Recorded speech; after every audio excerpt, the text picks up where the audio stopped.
He's definitely a turkey.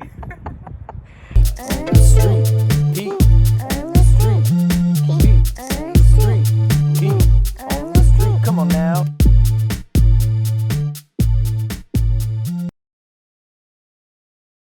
I'm gonna go talk to my bird buddies at Raptology today. Oh, hi, Don. It's me, Pete. Can you see me? Who's your feathery friend there? Hi, Pete. Thank you so much for having us today. Can you tell me a little bit about him? This is my very good friend, Gonzo. He's a turkey vulture. So, Gonzo here is, he's about 6 years old. He'll be 6 later this year.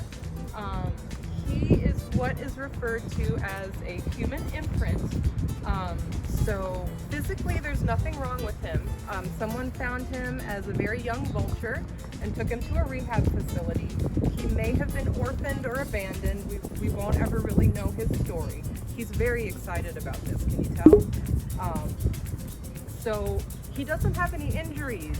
Sometimes birds that end up in education organizations like Raptology are injured and their injuries don't heal properly.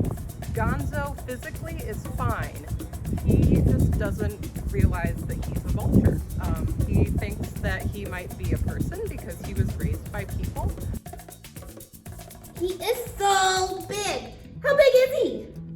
Oh, well, let's see if he'll show us. How big are you? How big are you? You're that big. He must have a huge wingspan. How big is it? His wingspan is about 6 feet, so he's pretty good size. And a lot of times when we do programs, we like to ask people to guess how much they think he weighs. Can I show off more? Excuse me. He's like a sun visor. Oh yes, we ask people to guess how much they think that he weighs, and sometimes people guess as much as 50 pounds, which I'm not strong enough to hold 50 pounds like this. He's really only about 5 pounds. A lot of people are surprised when they find that out, but birds have hollow bones, and he has a lot of feathers that make him look really big. I like that Gonzo is bald, just like me. Bald is awesome. It's such a good look. Why is he bald? That is a very good question. Why don't you turn around and show everybody your bald head? So, that vultures, they're scavengers, so they eat what's already dead. They don't hunt live prey like other raptors do. So if he was to find, say, an animal on the side of the road that had been hit by a car, he would just pretty much stick his whole head down in there to get a meal. So since he doesn't have any feathers on his head, there's not anything for all of that kind of gross stuff to stick to. It's a way to help him keep his head clean. He can kind of shake his head off if he does get anything on there, and it just comes off because there's no feathers for it to stick to. Why does Gonzo have those big holes in his beak? Why does Gonzo have that big hole in his beak? That's because his superpower is smelling. Every raptor kind of has, I like to call them superpowers.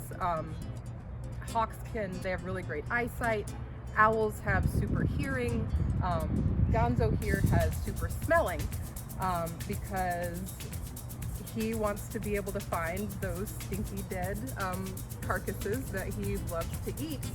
So the big nostrils, that's his big nostril. And he can smell his dinner from almost a mile away. He's got really, really good smelling. And another reason too, when I was talking about his bald head, and if he should get anything stuck on there, the same kind of principle applies to his big nostril there, because if he gets something stuck in there, he can just kind of shake his head and it'll come right out.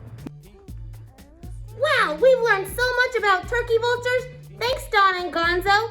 And thank you for coming to play today.